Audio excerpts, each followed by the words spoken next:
Welcome back. एक ऐसा question जो काफ़ी पूछा जा रहा है और बताया भी जा रहा है एक्सपर्ट्स के द्वारा। It's worth discussing. The topic is should you buy a property in India right now. क्या आपको भारत के अंदर इस समय प्रॉपर्टी खरीदनी चाहिए? प्रॉपर्टी से मतलब घर, ज़मीन, खेत, रियल एस्टेट का, कमर्शियल का, शोरूम, कुछ भी, anything related to real estate. क्या आपको इस समय वो ख़रीदना चाहिए?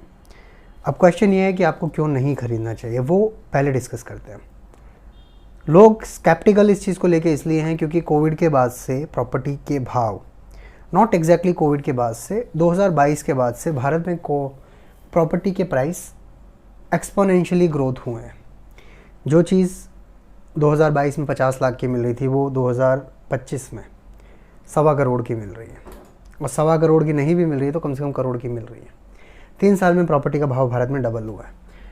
भूमाफिया, प्रॉपर्टी के बड़े बड़े डीलर्स, एजेंट्स, इन सब ने मिलके खूब पैसा कूटा पिछले कुछ दिनों में, और सही भी है। भारत के एक आम हाउस होल्ड में पिछले कुछ सालों में डिस्पोजेबल इनकम बहुत आई है।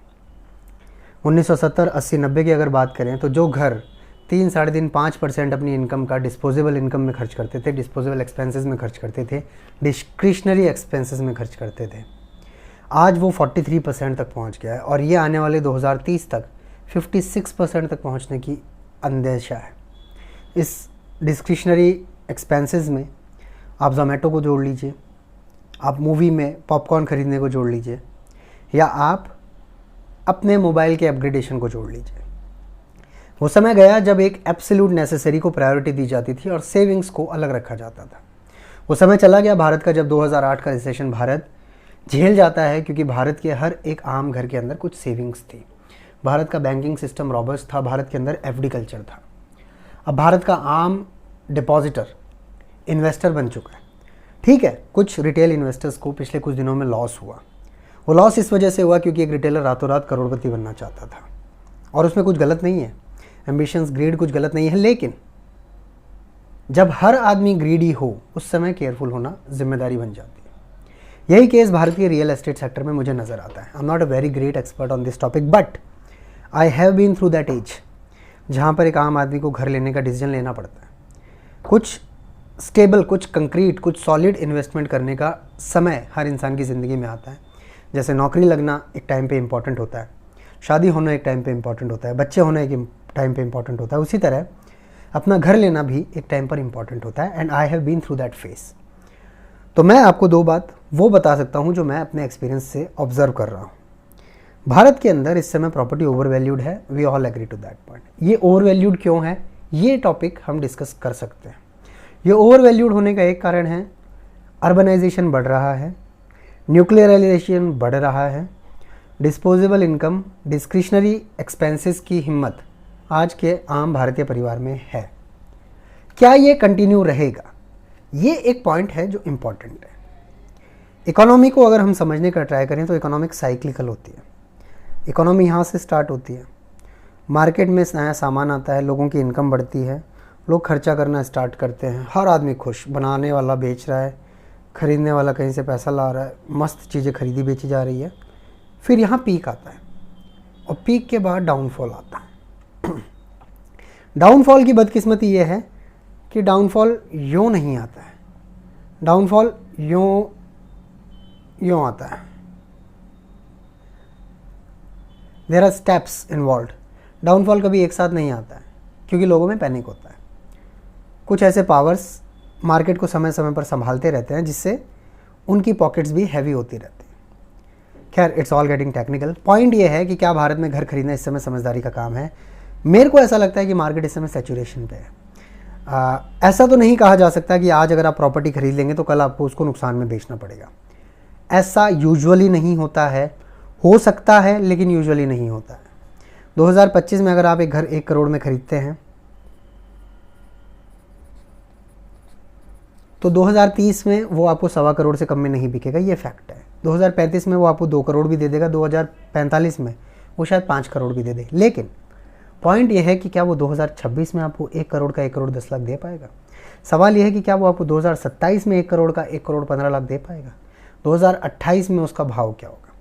पॉइंट यह है, अगर आप लॉन्ग टर्म इन्वेस्टमेंट के हिसाब से प्रॉपर्टी लेने का सोच रहे हैं तो आपको डेफिनेटली प्रॉपर्टी लेना चाहिए। लेकिन अगर आप सिर्फ 1 साल में प्रॉपर्टी के एप्रिसिएशन के हिसाब से प्रॉपर्टी लेना चाहते हैं तो आपको थोड़ा सा कॉशियस होने की नीड है।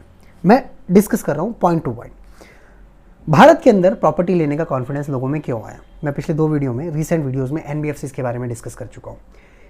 पिछले कुछ समय में एनबीएफसीज ने भारत के आम कंज्यूमर का हाथ खोल दिया। अनऑर्गेनाइज सेक्टर, बिना किसी इनकम प्रूफ के लोगों के पास आज घर आ रहा है, जो कि अच्छी बात है। मैं बहुत खुश हूँ कि एक आम आदमी के पास घर आ रहा है, लेकिन इससे लोगों का हाथ खुला है, खर्चा करने की हिम्मत बढ़ी है, जिससे भी प्रॉपर्टी का भाव बढ़ा है। दूसरा, हमारे आईटी सेक्टर से बहुत पैसा आया है। तीसरा, कोविड के बाद हम लोग कैपिटलिस्ट इकोनॉमी की तरफ धीरे धीरे जा रहे हैं, अपने ऊपर खर्चा करना स्टार्ट कर रहे हैं, which is a good thing. Nuclearisation, urbanisation, इसके साथ एक लग्जरी का एस्पिरेशन है। जैसे गरीब आदमी मिडिल क्लास बनना चाहता है, middle class upper middle class बनना चाहता है, और अपर मिडिल क्लास लग्जरी बनना चाहता है, एचएनआई बनना चाहता है। लग्जरी सेगमेंट भी अच्छा काम कर रहा है, भले उसके लिए जनता कर्ज ले रही है, लेकिन लोग कर्ज लेकर घी पी रहे हैं, ये एक रियलिटी है। अब यहाँ से क्या प्रॉपर्टी के भाव सस्टेन कर पाएंगे? सस्टेन करने में दिक्कत सबसे बड़ी यह है कि अभी रिसेंटली डोनाल्ड ट्रंप का हम लोगों ने देखा टैरिफ वॉर। टैरिफ की वजह से ऐसे सेगमेंट्स जिनसे एक आम आदमी के हाथ में पैसा आता है वो इम्पैक्ट होंगे, जैसे मैन्युफैक्चरिंग और आईटी। ये दोनों अगर डायरेक्ट इम्पैक्ट होते हैं, जैसे मैंने वीडियो बनाया है, आज ही शायद विप्रो पे वीडियो बनाया है, इन्फोसिस के रिजल्ट्स भी डिसअपॉइंटिंग है, टीसीएस के रिजल्ट्स भी डिसअपॉइंटिंग है। भारत का या दुनिया भर का आईटी सेक्टर इस समय टर्बुलेंस से गुजर रहा है। इसके 2 कारण एक साथ बड़े बड़े आए।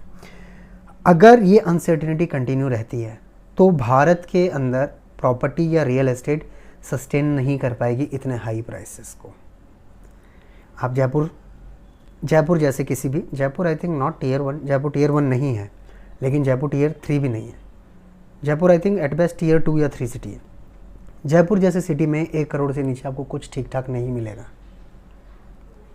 जयपुर जैसे सिटी में अगर आपको ठीक ठाक कोई चीज़ चाहिए तो 1.5 करोड़ रुपया चाहिए आपको हाउसिंग लोन के लिए, हाउसिंग के लिए, एक घर खरीदने के लिए, जो कि इस समय फिजिबल मुझे किसी भी एंगल से नज़र नहीं आता।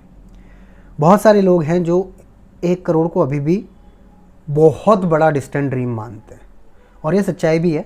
90% अनऑर्गेनाइज सेक्टर इंडिया का है। 80 करोड़ लोगों को हम लोग चना खिला रहे हैं, अनाज दे रहे हैं, फ्री बांटना पड़ रहा है पिछले 5 साल से। फ्री बीज का नाम चल रहा है, बस की हमें सवारी फ्री देनी पड़ रही है, बिजली फ्री देनी पड़ रही है। ऐसी स्थिति में 1.25 करोड़ 1.5 करोड़ का घर कहाँ से सस्टेन कर पाओगे आप? इसके साथ कुछ इश्यूज नहीं, ये तो बात हो गई सस्टेन की। अब यहाँ से खरीदना चाहिए नहीं है, मैं वीडियो लंबा नहीं करूँगा, आपको क्लियर बोलता हूँ। देखो, आपको घर डेफिनेटली खरीदना चाहिए। अगर आपके पास कोई घर नहीं है और खुद आप रहना चाहते हैं, अगर किराए पे रहते हैं, वेल इनफ, फिर वो 50 करोड़ का भी है। अगर कोई बैंक आपको पैसा देता है और 50 करोड़ का भी घर मिल रहा है, आप कुछ भी हो जाए मतलब, तो फिर आपको ले लेना चाहिए।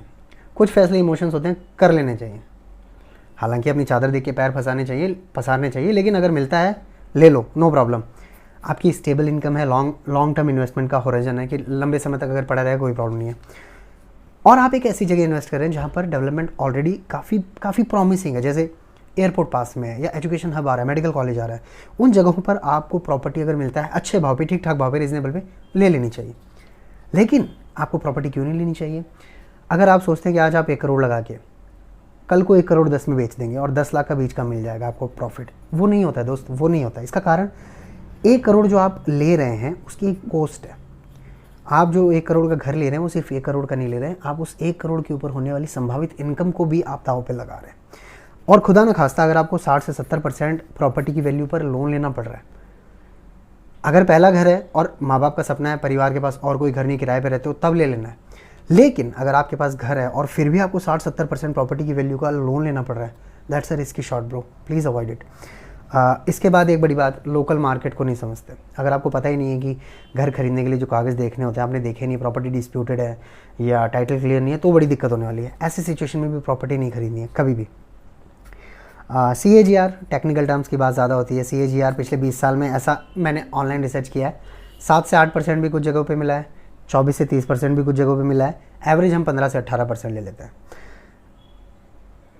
रेंटल यील्ड बड़े शहरों में 2 से 3%, 5 एट बेस्ट 4%। अगर आप 1 करोड़ का घर लेते हैं तो आपको साल भर में 4 लाख रुपया मिलने वाला है। मतलब आपको ब्याज उससे ज़्यादा चला जाएगा। आपका ब्याज अगर आप 1 करोड़ ब्याज पे उठाते तो 9% के हिसाब से 9 लाख रुपए तो आपको ब्याज में चले गए, आपको नेट 5 लाख जेब से देने पड़ रहे हैं। फ्यूचर में कभी अप्रिशिएशन होगा प्रॉपर्टी का, लेकिन इस समय तो आपकी जेब से एनुअली 5 लाख रुपए जा रहे हैं। मेरा पर्सनल फेवरेट, अगर आपके पास पैसा है या इन्वेस्ट करना चाहते हैं स्लोली, मेरा पर्सनल फेवरेट गोल्ड है। इक्विटी भी अगर आप प्रॉपर रिसर्च करके करेंगे इन्वेस्टमेंट तो अच्छा है। प्रॉपर्टी मोर और लेस एक इमोशनल डिसीजन हो सकता है। आपने शायद पिछले कुछ समय में ऐसे अप्रिशिएशन भी सुने होंगे कि उसने वहाँ 5 लाख की प्रॉपर्टी ली और फिर वो 15 की बिक गई, या एक ऐसा अप्रिशिएशन कि पैसा डबल हो गया 2 साल के अंदर। होता है लेकिन वो कुछ जगह पे होता है और वो कुछ सालों में होता है, जैसे 2022-23 में हुआ है, 23-24 में हुआ है, लेकिन this is not a guarantee कि वो 2025 में होगा। वो बूम 2022 में आया, उससे पहले कई प्रॉपर्टी डीलर्स ऐसे हैं, मैं पर्सनली मिला हूँ कुछ लोगों से जो कह रहे हैं कि हम लोगों को अपनी कार में या बाइक पे बैठा के घर दिखाने ले जाते थे, तो पेट्रोल का, कार का पैसा नहीं निकला कई महीनों, कई सालों। ऐसी स्थिति भी थी प्रॉपर्टी डीलर्स की भारत के अंदर। 2014 से लेकर 2000, लोग कहते हैं 2014 से 2019 तक प्रॉपर्टी बिल्कुल फ्लैट थी। 2020 में कोविड के बाद भी फ्लैट रही कुछ समय तक, लेकिन उसके बाद बूम आए। सिमिलरली अगर आज मान लीजिए सैचुरेशन आ चुका है 2025 में, तो ये प्रॉपर्टी बूम बिल्कुल नियर फ्यूचर में मुझे नज़र नहीं आता है। रियल एस्टेट के अलावा स्टॉक में इन्वेस्ट हो सकता है, गोल्ड में इन्वेस्ट हो सकता है, और भी काफ़ी चीज़ों में इन्वेस्टमेंट हो सकता है। हाँ, एक छोटा सा इंटरेस्टिंग आर्टिकल जो मैंने देखा है, पिछले 5 सालों में एवरेज इंडिया की प्रॉपर्टी में CAGR रहा है 5.2%, 10 साल में 4.8, 15 साल में 6.5 और 20 साल में 9%। ये डाटा गलत हो सकता है, लेकिन मोर और लेस द आइडिया इज़ घर या रियल एस्टेट का रेवेन्यू या कम ग्रोथ रेट उतनी भी अच्छी नहीं होती जितनी हम लोगों ने पिछले 1-2 साल में सुनी है। तो अगर आपको कर्ज लेके प्रॉपर्टी लेनी पड़ रही है तो आई वुड से कि अपने चादर देख के पैर पसारो। प्रॉपर्टी लेने का सही समय शायद चला गया है, to the best of my understanding.